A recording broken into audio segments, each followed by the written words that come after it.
Howdy, I'm Gabby the Clown, and today I'm going to be talking about the Tales from the Haunted Mansion book series, which is probably either my number one or my second favorite book series. It's kind of hard to decide between this and Series Unfortunate Events. But in case you didn't already know, I love the Haunted Mansion so much. If you couldn't already tell by the fact that my first 3 videos were focused on just the Haunted Mansion. Honestly, talking about these books, is like the main reason I wanted to make this channel. Because I wanted to talk about these books so bad, because I hadn't seen anyone else talking about them, and they're really good. So I was like, fine, I'll do it myself. But at that point, I'd already made 3 Haunted Mansion videos, and I didn't want to just be stuck as a Haunted Mansion channel, so I put it off until a better time. And what better time than the spooky month? Just a quick warning, obviously spoilers for the entire series. And also, these books are technically for kids, but guess what? My channel is not, so if you're a minor, please go away. Thank you. Also, this video is gonna be discussing some pretty scary stuff, such as, like, the most extreme things, like kids getting eaten alive by zombies, getting locked in a basement with roaches, being buried alive, that kind of stuff. So, if that would upset you, I would recommend not watching this video, because I'm not going to be avoiding the horror in these books at all. So, yeah, just be safe. Don't force yourself to watch if you're gonna have nightmares about it. You can SpongeBob roller coaster gift me all you want, but they do get intense. Anyway, without further delay, let's talk about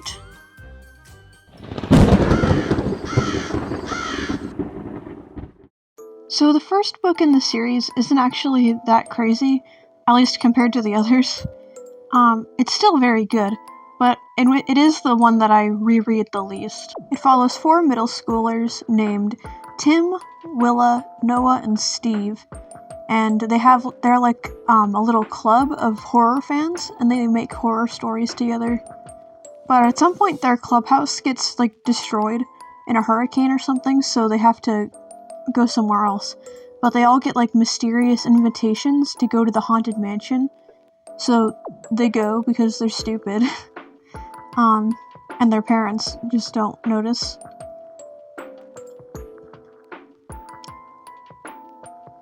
And at the mansion they meet my favorite character in all the Haunted Mansion lore ever, Amicus Arcane. I think he's really cool, but I'm gonna have like an entire little section dedicated to talking about him after I get through the books, because to talk about him you need to have all the context. But so for now, all you need to know is that he is the mansion's librarian, and he's in charge of telling the stories. So the kids are like obviously like a little bit scared of like this old man in this abandoned house, and they're like, oh, what the fuck?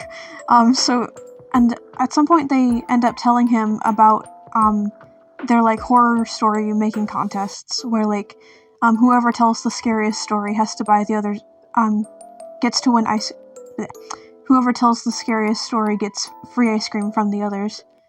And Amicus is like, ooh, I want a piece of that action. So he's like, how about I tell you how you all die? And they're all like, you can't do that. You don't even know our names. And he's like, yeah, I do. It's all in this book. And then he pulls out, the first volume of Tales from the Haunted Mansion, and he just tells all the kids how they're gonna die. Or actually how they died, because they're already dead. They sixth sensed us. Because like, the kids were already dead before they got to the mansion, but they just didn't realize it until he told them, like, that they were all dead. Which is absolutely wild. So Tim, is like the first one to go. His story is that he's really into baseball, but he absolutely sucks at it. It sucks to, like, love something, but then be terrible at it, so you can't really participate in it. It sucks. So one of his hobbies is going to flea markets, and at one of these flea markets, he finds, a baseball glove that belonged to, like, this, like, old, like, controversial baseball player back in, like, the 60s or 50s or something, named Lefty Lonergan. And what was weird about him, other than that he was, like, left-handed, which isn't that weird, he had 6 fingers. He's like Grunkle Ford from Gravity Falls. He has 6 fingers. And his baseball glove was, like, made specifically...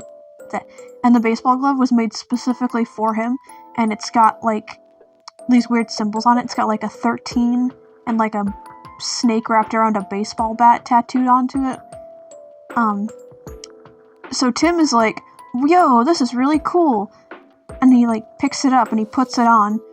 Like, the guy selling it is like, why don't you try it on, Sonny? And Tim, like, does automatically. He's like, yeah, definitely. So he does. And then, like, immediately he gets, like, possessed by the ghost of Lefty Lonergan, and he turns into, like, this rough New Yorker, like, asshole guy. He's like, yeah, how much you want for it, old man?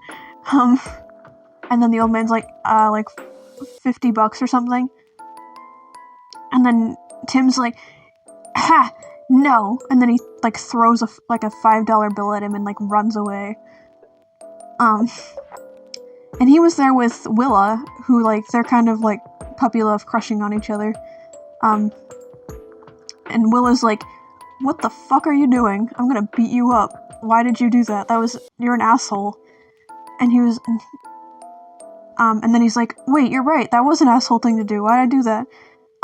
He's like, the glove is possessing me. Get it off, Willa. So they try to pull it off. But it feels, like, when they do, it feels like his arm is being ripped off. But they do eventually manage to get it off, but it hurt a lot. And he's, like, freaking out, like, oh, I don't like this anymore. So they try to return it, but the old man who was selling it was gone. Shocker. So he holds on to it, because he doesn't really have anything else to do with it. I mean, he could have thrown it away, but then the plot wouldn't have happened. Anyway, so he holds on to it, and then that night, he hears something, like, thumping on his window, like, well, not like that exactly, it's actually not like that at all, but, you know, and he looks out the window, and there's, like, Lefty Lonergan's zombie is, like, throwing a baseball at the window, trying to break it open so that he can get his hand back. And then Tim starts freaking out, and then he backs up, and then he gets, like, do you know, like, the face huggers from Alien? From, like, the Alien movies? Like, that, like, the glove just, like, latches onto his face and tries to suffocate him. But then, of course, when his parents, eventually come in from all the noise, there's nothing there, and, like, the glove is completely fine, and the window isn't broken anymore. So his parents are just like, ho ho, Timmy, you're just losing your mind, go back to sleep. And then the next day, or sometime after, I think it was the next day, he goes to baseball practice, because he's part of, like, a little league team, because he loves it, even though he's just a bench warmer, because he's terrible at it. But the catcher guy, I don't know baseball terms, so forgive me if I'm just sounding like an idiot, but, yeah, the catcher on their team, ended up, like, breaking his arm or something, so he couldn't do it. So Tim had to go out into the field and do it himself. But he didn't have his normal glove, instead it was the cursed, evil, 6-fingered glove. And he tried to tell his coach, like, coach, I don't think I can do this. But then the coach is like, shut up! Go onto the field! So Tim does. And as soon as a ball, like, starts, like, coming towards him, he does, like, this, he, like, trips up the other guy who was trying to catch the ball, and then he does, like, this crazy, like, freaking anime stunt where he, like, jumps over the guy he tripped and, like, climbs on a wall, and, like, Spider-Man leaps to catch it in the air, and, like, then he throws it, like, straight to home field, and then they immediately win because of that. And then he's like the town hero, and everyone's like, "Yay, Tim, that's so awesome, you're so cool." And then he's good at baseball now. He's like, "Wow, maybe being cursed by an evil spirit trying to steal my soul isn't that bad if I'm good at baseball now." And Willa shows up again to be like, "Hey, I saw you trip that guy, what the fuck are you doing?" And he's like, shove off, you broad, because he's possessed by the ghost again. And Willa's like, "I'm gonna punch you in the face." And he's like, "Nah, I'd like to see you try." So she eventually just kind of gives up on him. She's like, "You know what, you're an asshole. I don't care about you anymore. Fuck off." And then he gets kind of sad. But he doesn't really care too much, because, again, he's possessed by evil, angry, misogynist ghost. So he keeps playing baseball, and he keeps winning, and keeps doing really well. But at some point, he's like, "Man, I really miss Willa. I'm gonna try and win this game without using the ghost that's making me good at baseball." Oh, and I can't... Ooh. And I think... I'm having a hard time remembering the exact order of events, but I'm pretty sure he isn't even able to make it to the game. Because... I'm like racking my brain. Because I know how it ends. I'm trying to remember exactly how it gets there. Whatever. He ends up at the field. He ends up at the baseball field where the Lefty Lonergan ghost died and was buried. And the field is like full of like ghosts and baseball zombies and stuff. So Tim is like, "Yo, this is kind of sick actually." So he starts playing baseball with them. But while he's playing, he just starts falling apart, literally. Like, just parts of his body start falling off while he's playing, until eventually he's just like a pile of body parts. So he died doing what he loved, I guess. So after that story, Tim is like very like shaken up and upset, and he's like, "I still have that glove. How did you know all that?" But Steve, he's like, the tough guy. He's like, "Ugh, don't let him get to you. He's just making stuff up. He's just a dumb old guy. I'm getting out of here." But he doesn't get out of there. None of them do.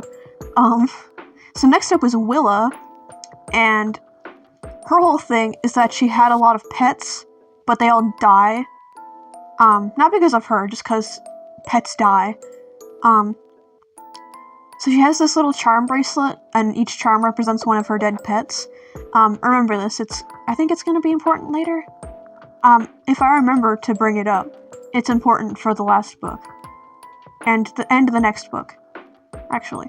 But, whatever. She has a charm bracelet of all her pets that are dead. And the book starts with another one of her pets dying. Except it wasn't her pet, it was her little brother Billy's pet that she ended up just kind of taking care of because he was like 5 or something and he didn't know how to take care of an animal. And it was this little hamster named Chubbs, and she's very distraught about it. So her mom's like, "Hey, how about you have a sleepover tonight? How about you and all your friends like camp out in the yard tonight? How's that sound?" And she cheers up a little bit. So she and all her friends like set up a tent outside. And they have they try to have like ghost stories, but Willa is too good at ghost stories for them. So like it's not very fun because she just mops the floor with them. Until one of the other girls pulls out this little bone, and she's like, "Hey, I got this witch bone, and if you wish on it, and if you make a wish and you break it, then your wish will come true." So they all like take turns making wishes, and they try to break it, but it doesn't break. And eventually it gets to Willa. And she's like, "I wish for my pets to come back." And then she's the only one who's able to actually break the bone. And everyone's like, "Wow, what did you wish for, Willa?" And she's like, "I'm not telling you guys. Losers. Then it won't work." So they all kind of end up forgetting about it and going to bed.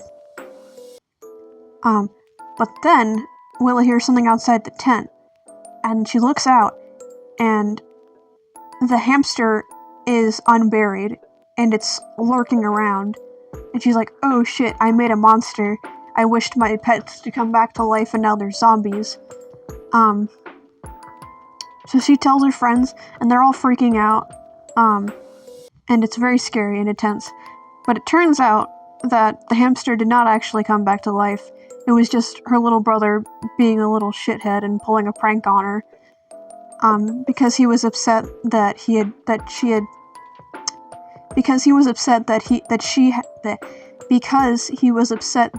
basically like stolen the hamster from him, even though he wasn't taking care of it. But he's a small child.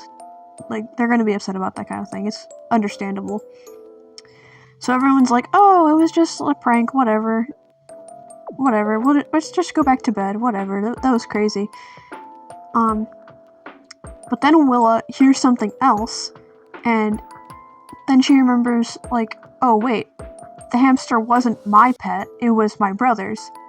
I have a bunch of other pets, and then as soon as she remembers that, she turns around and sees, like, the actual zombies of her pets coming towards her.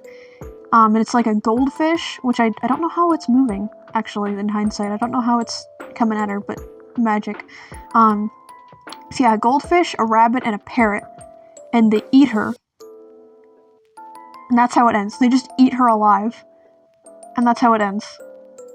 And Willa, again, is understandably very shaken up by hearing the tale of her own demise. And she's like, what the fuck?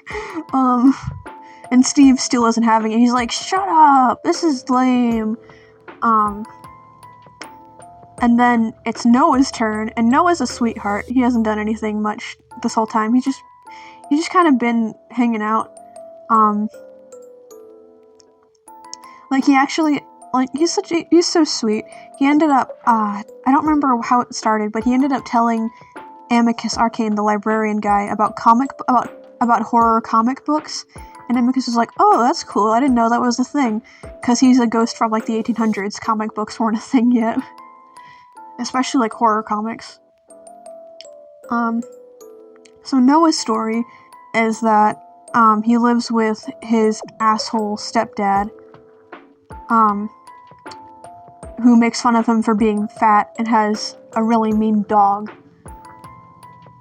So asshole stepdad, in, like, the middle of summer is like, hey cheesecake, you're gonna make me a pool.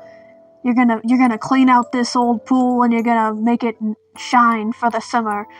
And Noah's like, yeah, okay, whatever. So he does.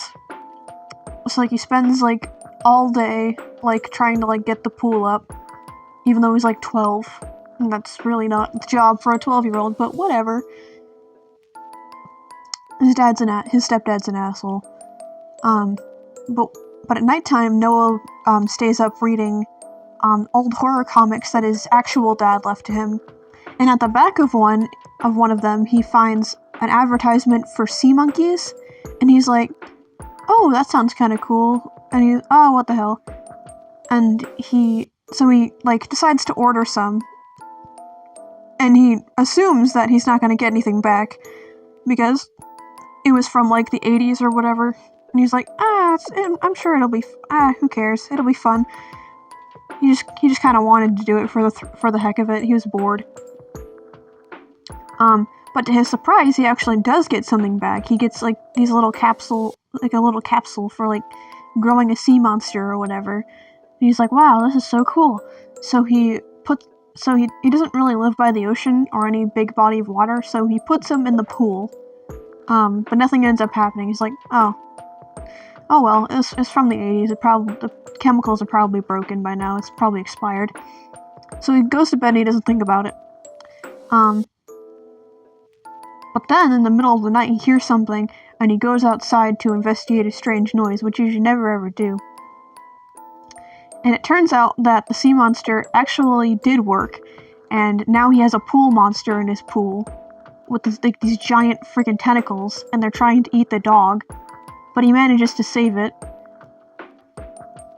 And then the stepdad comes out, and he's like, what the hell are you doing, cheesecake? But then the monster gets him, and then Noah saves him by using salt water, because since it had grown in a freshwater pool, since it had grown up in a freshwater environment, the pool, then obviously salt water would hurt it. And it did. Actually, it was either salt water or chlorine. I don't remember. It was one of those things. But, yeah, anyway, Noah kills the monster, and he saves his stepdad and the asshole dog, and then the stepdad's like, maybe I was wrong about you, and then, like, it seems like all is well, and everyone's gonna be happy, and try to work things out and be better people. But then at the last minute, the sea monster is not dead, and it drags Noah into the depths and kills him. And then Noah is, understandably, again, very upset. And he's like, I don't like that story. And Steve has completely had it. He is fed up. He's pissed off. He's like, this is so fucking stupid. Tell me my story already. Well, fuck you. You're not gonna scare me. And then Amicus is like, okay, bet. And he tells him, and he starts telling Steve's story, which is the only one that I remember, like, fucking me up as a kid. Because I think I read these for the first time when I was 12 at the youngest, 14 at the absolute oldest for when I first read these. I think I was probably 13, actually. Anyway, I was younger. And this was the one that, like, actually, like, made me really uncomfortable. Because they were all, like, really interesting, but none of them, like, scared me on a personal level. This one fucked me up. So Steve's whole deal is that he's, like, the king of dares, and that there's nothing he won't do for a dare, if you dare him to do it. And everyone thinks he's, like, the coolest guy. But then someone's, like, cousin shows up, and he's, like, and he, like, dethrones him as the king of dares, and Steve is pissed. So he challenges him to, like, a dare-off or whatever, and Steve, like, figured out that, his rival had claustrophobia and was terrified of small spaces. So Steve is like, I dare you to be locked in a coffin for an hour, and, like, it looks like the rival guy's gonna, like, say no at first, because he's like, what the fuck? And then Steve's basically like, I triple dog dare ya!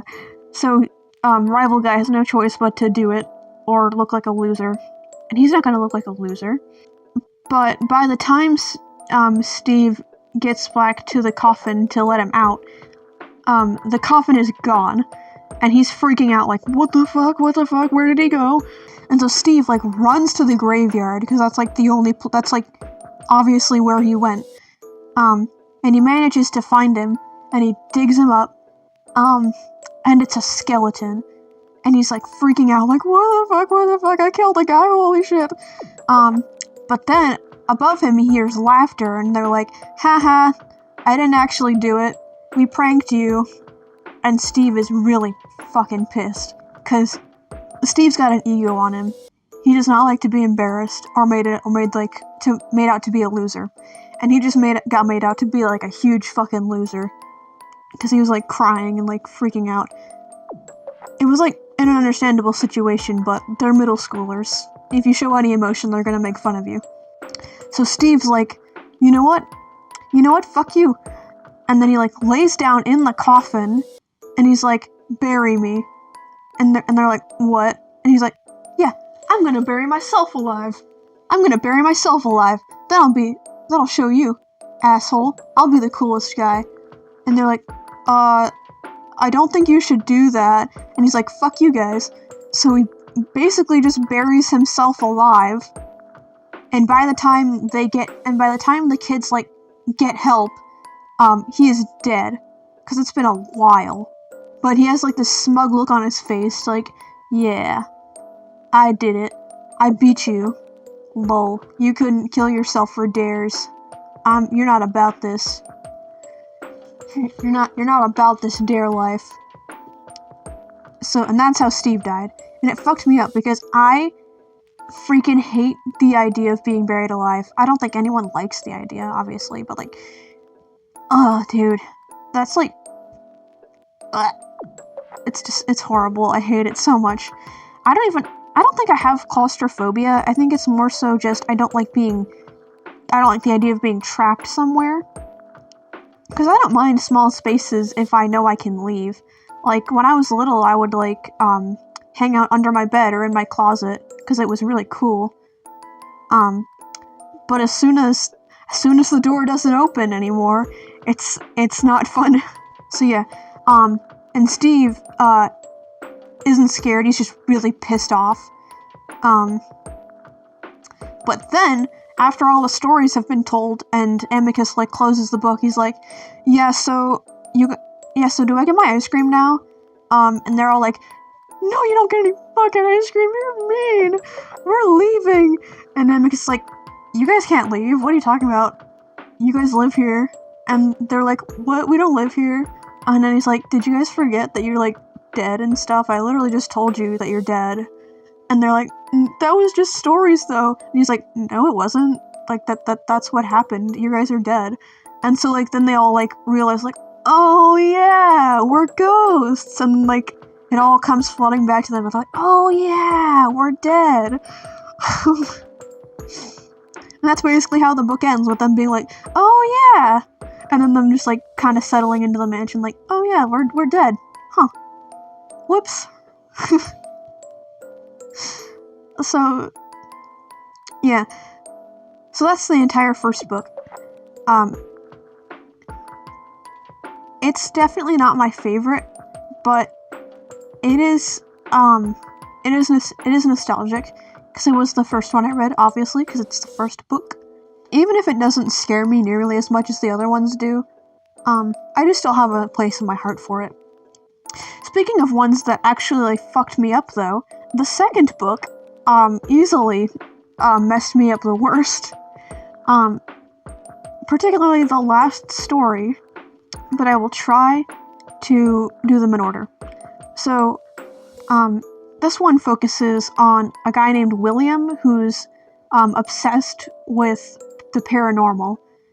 Even though, like, his whole job is to, like, disprove it, and, like, he has, like, a blog about, like, ghosts aren't real, fuck you, Santa Claus isn't real, fuck you. But despite all of that, he really wants to believe because he's trying to find his sister's ghost. So he, like, travels the country, like, testing out different, like, fortune tellers and mediums and stuff, like, hey, can you find my sister's ghost? And eventually, he's, like, on the brink of giving up, but then he hears about Madame Leota, as in Madame Leota from the Haunted Mansion. The Madame Leota, who is constantly disrespected in every movie, but in these books, she is treated right, and I'm so happy. Anyway, William hears about Madame Leota, and he's like, you know what have I got left to lose? I'm going to the mansion. Fuck it. So he goes, and before he can find Madame Leota, he is stopped by Amicus Arcane, and he's like, hey, you want to hear some stories? And William's like, no, I'm trying to find Madame Leota. And Amicus is like, yeah, but first, you want to hear my riddles 3? So William is basically, like, forced to listen to Amicus tell stories, even though he literally just wants to see Madame Leota. But every time he asks about it, Amicus is just like, yeah, but first, can I tell you another story, though? Bro just wants to share his hyperfixations, and I love that for him. So the first story he tells him is about these two best friends named Connie and Jane. And Jane is, like, really nice. She's kind of like a regular girl. She's nice. But Connie is considered kind of weird, and people don't really like her very much. But they're friends because Connie saved Jane from drowning, like, the previous year. So they're best friends now. Because what else are you supposed to do after somebody literally saves your life? But the thing is that, people always call Jane the pretty one. Like, they're always like, whenever people talk to Connie, they're like, oh, what about your pretty friend? And that's really gotten under Connie's skin. So she's like, okay, fine, you can be the pretty one, but I'm the smart and brave one. and she started to get really resentful of Jane, even though Jane hasn't done anything. So she'll, like, kind of, like, bully Jane a little bit, because she knows that Jane won't stand up for herself, because, oh, I saved your life. You can't bully, you can't stand up to me, I saved your life, remember? So, yeah, it's a very toxic relationship. And, like, it literally says, like, in the first couple pages, that, Jane wants nothing but the best for Connie, and Connie wants nothing but the best for Jane. The best death, that is. She wants her friend's death to be quick and painless, but she wants it to be soon. Which is fucked up. Yeah, at some point they go to a carnival on a boardwalk, and there's a rumor about the haunted house attraction, that a girl, like, got eaten by the haunted house, and she's been, like, trapped there. And Jane is very scared, because she doesn't like horror, but Connie thinks it's cool, so she wants to go on the haunted house ride. And she pressures Jane into going on it, because, I mean, like, what are you gonna do if the person who literally saved your life asks you to go on a ride with them? You're gonna go on a ride with them. You can't really do much about that. So they go on the ride, and at first it seems like, it's actually, like, really lame, because it's just, like, incredibly cheap, like, little cardboard cutouts, like, it's, like, held together by bubblegum and duct tape, and Jane starts to, like, calm down a little bit. She's like, oh, this is actually really lame. This isn't scary at all. But then Connie starts, like, talking in, like, this raspy voice, and talking like she's possessed. And it scares Jane so bad that she literally, like, jumps out of the cart and runs out of the ride. And Connie's like, oh, come on, I was just joking. But Connie is still on the ride. And the ride actually is possessed by something. And it's like, ooh, you know what? Girl, you're kind of fucked up and evil. We're gonna keep you. So the ride literally, like, sucks her in and eats her. Like, it's left kind of ambiguous what happened to her, but she went missing. If you've ever been on, like, an indoor ride, you might know what I'm talking about when I say, do you know those, like, when you're about to get off the ride, and you get out of, like, the little, buggy or whatever, and it kind of diverts into, like, this little dark tunnel after you get off? Yeah, that's where she goes, and then she's never seen again. And Jane is absolutely traumatized.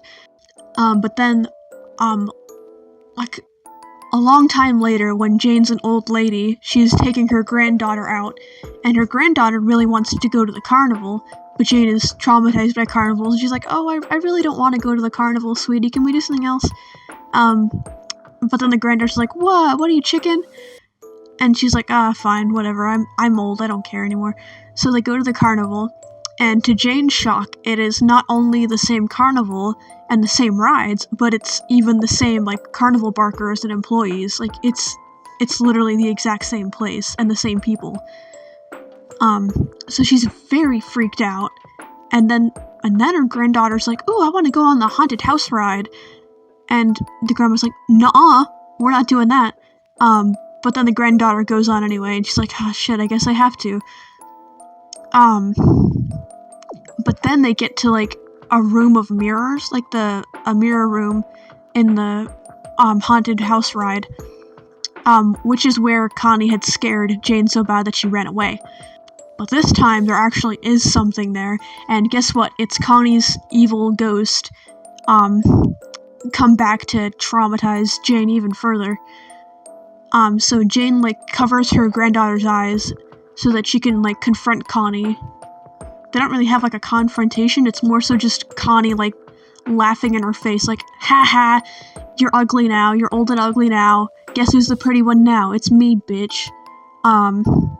Even though Connie has been warped into, like, a freaking Little Nightmares monster design.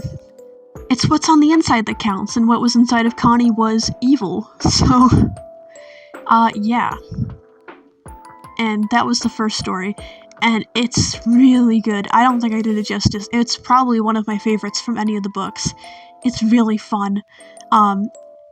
And I'll be lying if I said it didn't mess me up a little bit. It didn't mess me up nearly as bad as the last story in this book, but we'll get to it. I promise. I pinky promise. So anyway, Will's like, yeah, that's nice. I don't care. Can you take me to see Madame Leota? And Amicus is like, no. We're gonna do another story now. So William's like, no, I'm going. Fuck you. So he goes out of the library and into the hall, and there's a picture of, like, there's a painting of this guy that, it's basically Count Dracula. They don't say that it's Count Dracula, it's basically just Dracula. And William is kind of, like, freaked out by it. He's like, what is that? And Amicus is like, oh yeah, he lives here. You want to know his story? And William's like, not really. And Amicus is like, too bad. So he starts telling him, a story about this kid named Ernie Looper, who was bullied because he had, like, vampire, like, like the swoop back, I think it's called an aquiline? No, it's a widow's peak. That's what it's called. Yeah, he has, like, a widow's peak, and, like, really bushy eyebrows, and he's got, like, this weird, like, red birthmark on his cheek, so he gets bullied a lot for looking kind of funky. And for I believe either his history class or his social studies class, they have to study their heritage. And Ernie at first is like, oh, this is gonna be so lame. My family's just like a bunch of plumbers and like dorks and losers.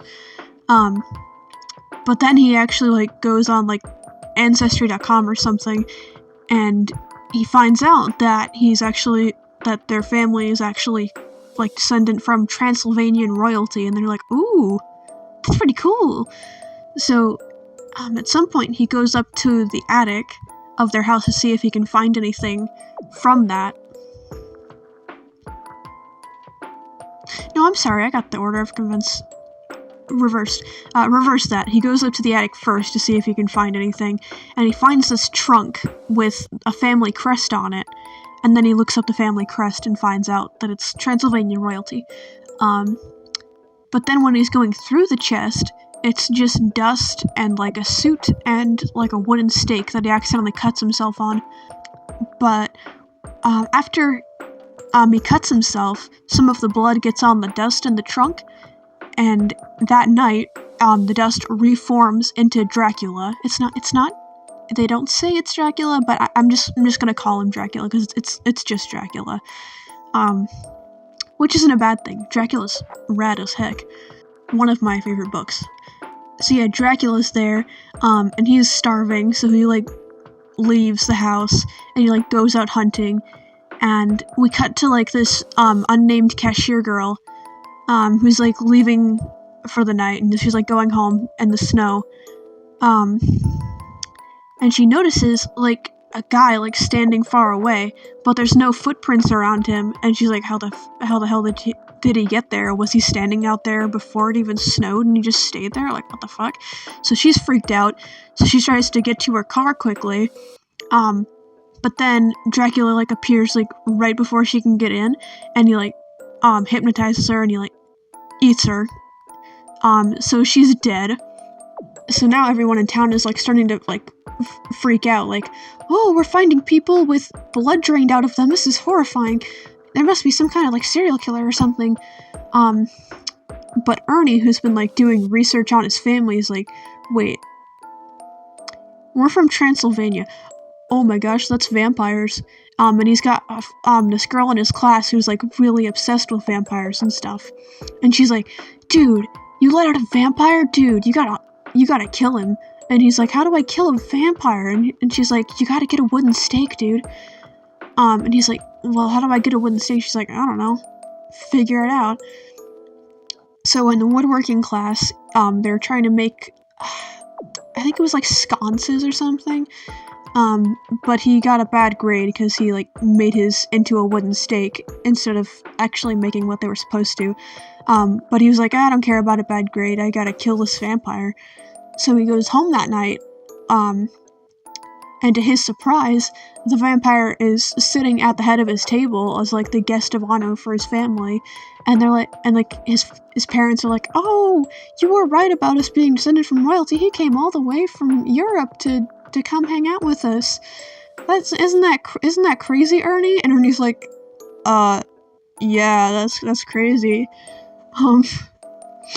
And it's very obvious that Dracula knows that Ernie knows that he is a vampire, because it's obvious, but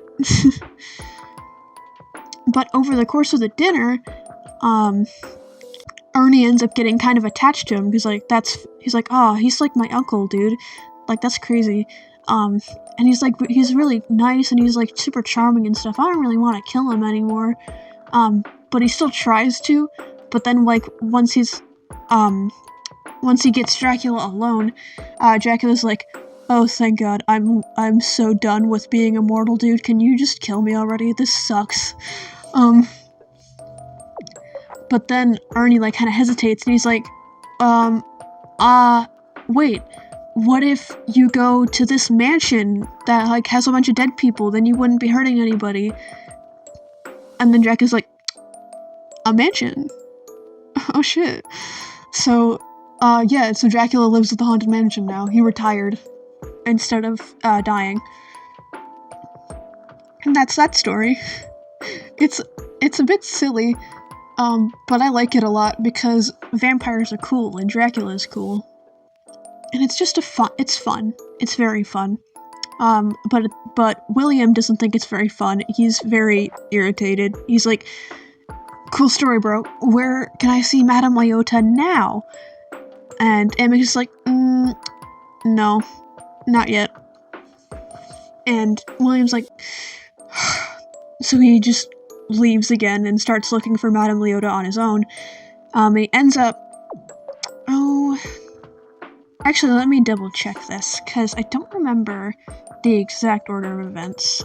So William sets out on his own again, and he ends up stumbling into a projector booth, like a room like full of like old movie reels and like film and stuff. And he's like, "What the fuck is this?" And Amika shows up, was like, "Oh yeah, you want to check out my snuff film?" And he's like, "Yeah, I like all kinds of stories, dude. I made him. You want to see some of my movies?" And Will's like, "No." And Amika's like, "Oh, well, too bad." So he starts playing a movie called Uncle Rory's Late Show, and it's about this boy, and his Uncle Rory, and Uncle Rory owns a failing movie theater called the Bijou, and it's like super old and historic, and if I remember right, they only played black and white movies. That was like their gimmick. But movie theaters are dying, like in real life too. So he's running out of money to keep the place open, and while the kid's watching a movie by himself, his uncle gets a call that he has lost the Bijou. He can no longer afford it, and it's gonna be sold, and it's not gonna be running anymore. And he literally dies of heartbreak, because that movie theater was his entire life. And at the funeral, the boy gets a key to a storage center, and in it is a projector and a roll of film, which has the same title as this story, Uncle Rory's Late Show. So he starts playing it, and it's like the interior of a coffin, and you can't really see anything or hear anything, until eventually there starts being like woods, like nails scraping against wood, and you're like, "Oh shit, something is trying to get out of that coffin," and it's really gross, and he eventually gets really freaked out, and he turns the movie off. And he goes home and tells his mom about it. And his mom's like, oh, you're just too many scary movies. Because the parents in these books are very incompetent, as they have to be for the plots to happen. And the kid starts doing, like, research into, like, what's going on with this stuff. What is going on? This is really freaky. And he meets the ghost of his uncle's favorite actress from, like, the golden age of Hollywood, like, black and white movies and stuff. And she's basically like, yeah, your uncle helped to keep all of us movie ghosts alive. Like, we really only get to show up on, like, TV screens. He was the only one who was letting us be on the big screen like we're supposed to be again. And your uncle was, like, a really good guy. And he was, like, really cool. So the kid eventually goes back to the storage room to watch the rest of the movie. And he sees, a zombie, emerge from the coffin that it was trying to get out of, and it's his Uncle Rory, as it, like, coming back from the dead with unfinished business. And he ends up taking, a hatchet. And the whole thing is in black and white, by the way. I feel like I should clarify that, too. And he takes a hatchet, and Uncle Rory zombie starts, like, making his way into town, and he eventually gets to, the office of the guy who was responsible for shutting down the theater.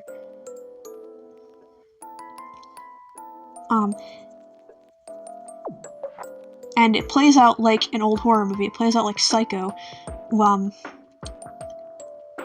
like, you don't see him coming right away, and, like, the guy, like, doesn't see him coming, but then you get to see the zombie, like, sneaking up behind him, and then, just as, the bank guy realizes that he's in danger, it's too late, and he gets hacked to bits. But never once does he, like, beg for mercy or, like, apologize or anything. He's just like, fuck you, I'm glad I tore that theater down. And he's just, like, a jerk till the bitter end. And the second to last shot of the movie is Uncle Rory holding up the guy's head to the camera. And the kid is very freaked out. And he turns it off. And he goes home, and it turns out that there was in fact a horrific murder at that office, and the guy is in fact dead. So those movies were real. So the kid goes back and watches, and forces himself to watch the final bits of the movie just to see how it ended.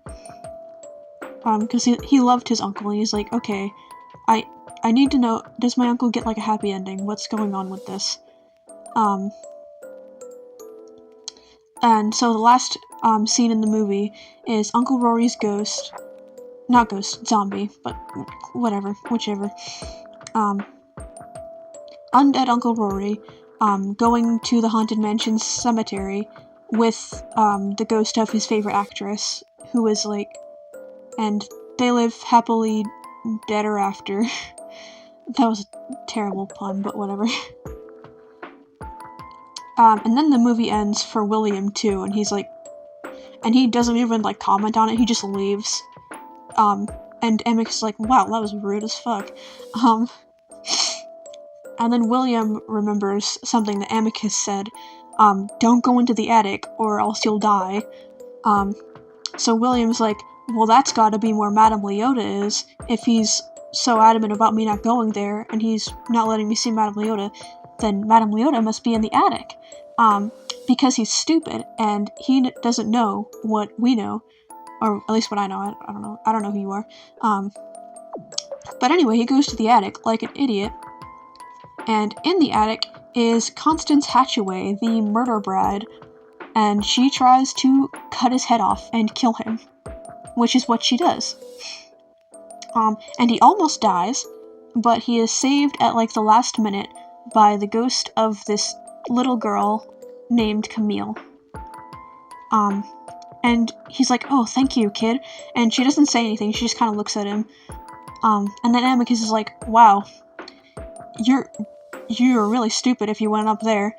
And he, like, kind of, like, puts a hand on the girl's shoulder, in kind of like a father way. But William is like, did you why isn't she saying anything? Did you hurt that kid? And this is, like, the only time, from my memory, in any of the books where Amicus gets, like, genuinely, like, upset about anything. Because most of the time, like, he'll be, like, kind of coy. Or, like, if someone, like, accuses him of, like, doing something bad, he'll be kind of, like, coy, like, maybe I did. Maybe I didn't.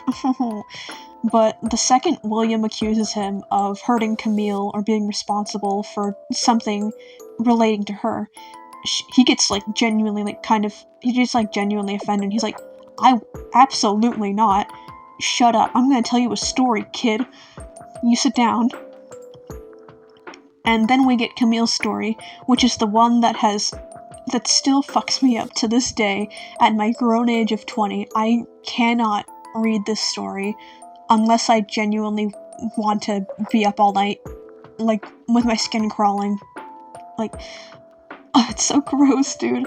I don't even like talking about it, dog.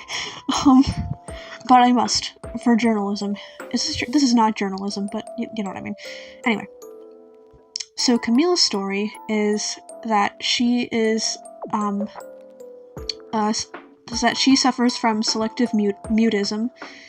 On top of that disability, both of her parents are dead.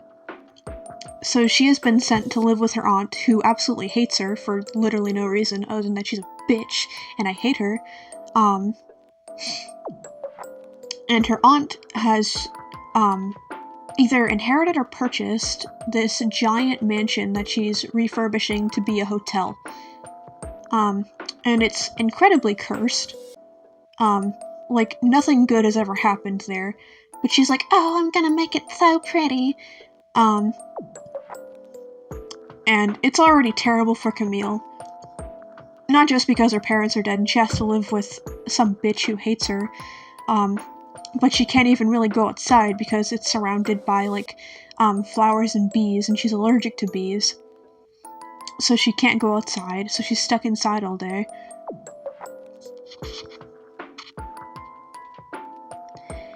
And her aunt just, like, constantly bullies her.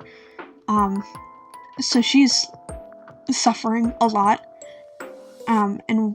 But the only good thing about her situation is that she has a really nice room, with, like, a really comfy bed that she describes as feeling like heavenness. And she doesn't know if that's a word or not, but she doesn't really care. But one night she's in her room, and she's, like, finishing up writing in her journal, and she's, like, about to go to bed, but she hears something rustling behind the wall. She hears something rustling in the walls, and she holds up her ear to the wall, and it starts to move, and she has to know what's there, so she peels back the wallpaper, and roaches flood out of the walls, and she can't scream because she's mute, so she just has to, like, hold her mouth open, and starts crying, and she knocks something over, which finally, like, gets her aunt to, like, notice something's wrong and come in. But as it goes with these stories, they're all gone as soon as an adult shows up. And her aunt's like, what the fuck is wrong with you? So she writes down that there's roaches. And the aunt's like, fine, I'll put you in a different room, and we'll call the exterminator in the morning. So Camille is moved from her pretty room upstairs into the cellar. The cellar! I hate this fucking story, dude. So she's in the cellar, and she's sleeping on a cot, because her aunt is a fucking bitch, and there's only a single light bulb, well, not a single light bulb, but we'll get to it, but it's poorly lit, and she's like, well, this sucks, but she can't really do anything about it. She's like, well, at least there's no roaches, and then the lights turn off, and there's roaches! It's so great! But thankfully she has a flashlight, so she has to, like, make little footpaths for herself through the sea of roaches, to get to the stairs and leave the cellar. And she almost trips a couple times and falls face first into the roaches, but she doesn't yet.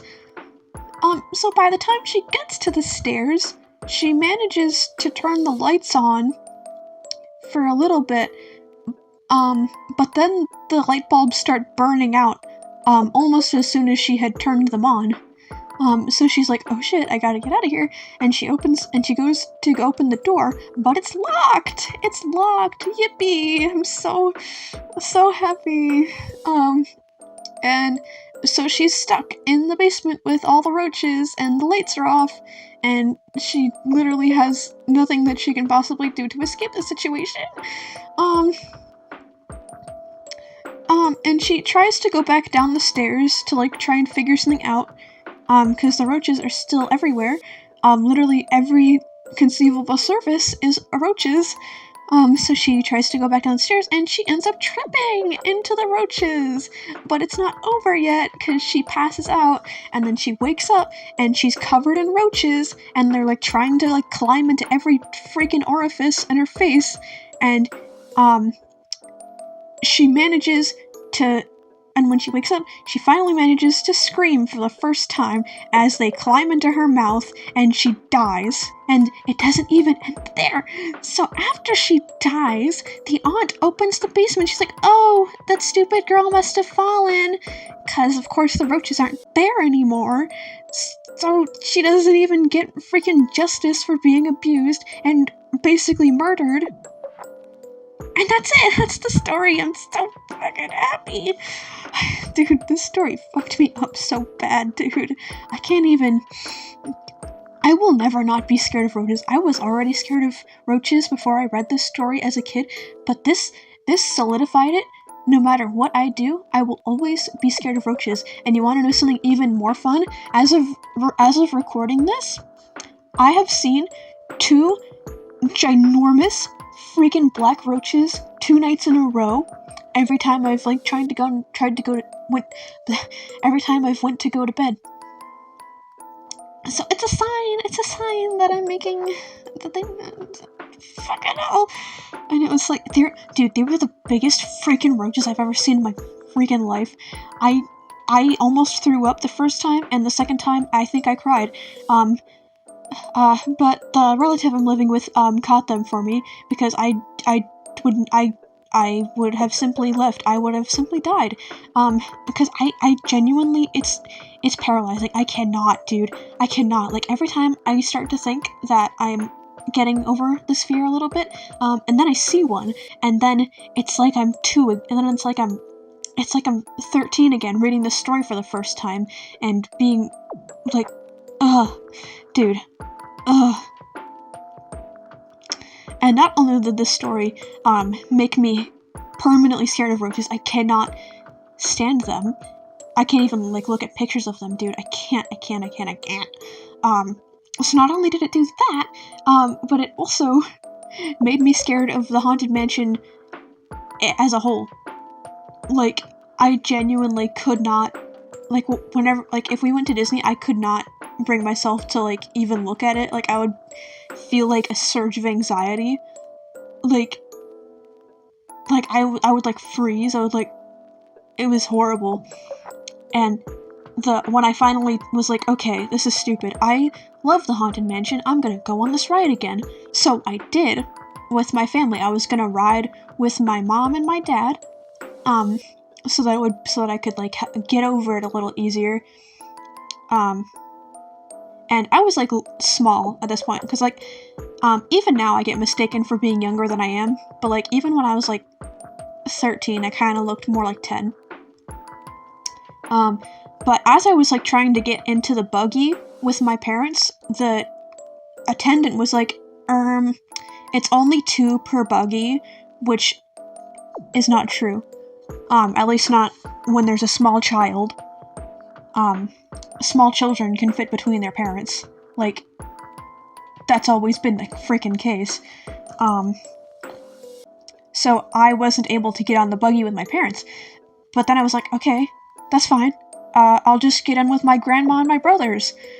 And, he said, nuh-uh, again.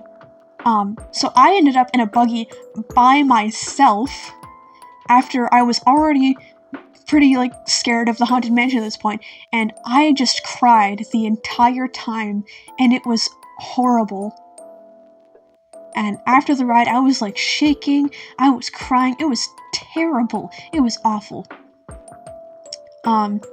So yeah, that story fucked me up so bad that I was genuinely terrified of one of my favorite things. And, like, it wasn't like I was scared of the mansion before that either, because, like, I hadn't been scared of the Haunted Mansion since I first went on it when I was, like, 9. And, like, after that, I was good. Like, I was a little scared of it the first time I went on it. I cried a little bit, but then, like, halfway through the ride, I was like, oh, okay, this is actually kind of rad. So yeah, that roach story, yeah, fuck it. Fuck that roach story. I hate it. It's well written. I'm when I say I hate it, I mean I hate how scary it is, and how like and how it completely fucked me up for like a bit. I'm still fucked up from it. I'm not scared of the Haunted Mansion anymore, thankfully. I got over it relatively quickly. The roach thing will never go away though. Never, never, never. Oh, dude. It's so gross. Anyway, back to the book. So after hearing Camille's story, William kind of like mellows out a little bit, and he's like, wow, that sucks. Like, for the first time after hearing a story, he's not like immediately pissed off and trying to like leave. He's like, wow, that fucking sucks. And Hamix is like, yeah, it does. Anyway, you want to see Madame Leota now? And William's like, excuse me? And he's like, yeah, I think she's ready to see you now. And he's like, so you're just gonna let me see Madame Leota now after I've been asking you all night? And she's like, yeah, I just wanted you to hear my stories first. No biggie. Yeah, you heard all my stories. Go ahead. And William's like, well, shit, dude. So he goes to see Madame Leota, and he's like, hey, so this is crazy. Can you help me, like, find my ghost sister? And Madame Leota's like, yeah, I just need something of hers. I just need something physical from her, to be able to, like, channel her energy or something. And he's like, okay. And he hands her, Willa's animal charm bracelet. And he's like, this is the only thing I have of her. I just need to apologize to her and for everything that I did when I was a little kid. And that's when we realize that William is actually Billy, Willa's little brother, who, like, pranked her by making her think that her, hamster had come back to life.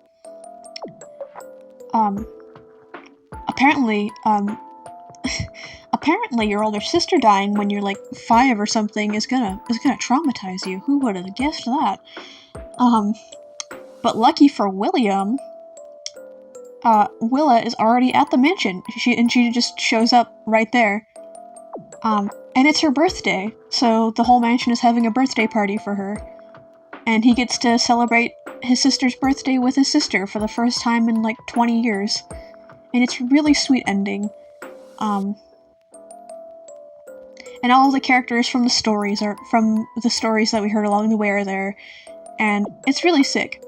And it's a really sweet ending. And I love the second book.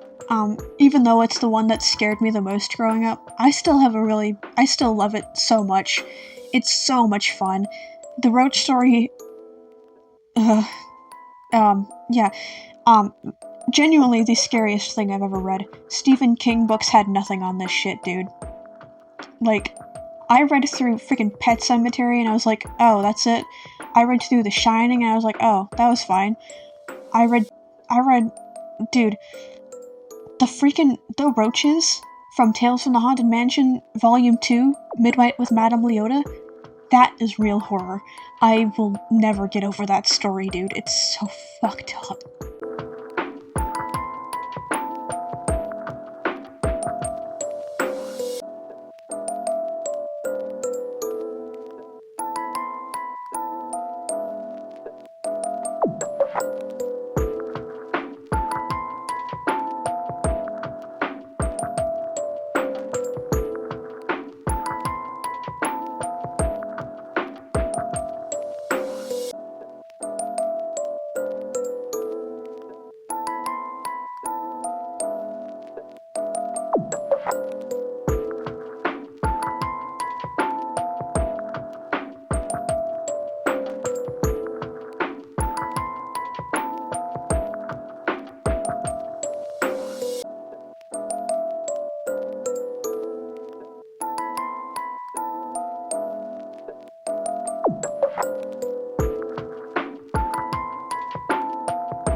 Well, that's the end of part 1 of the video.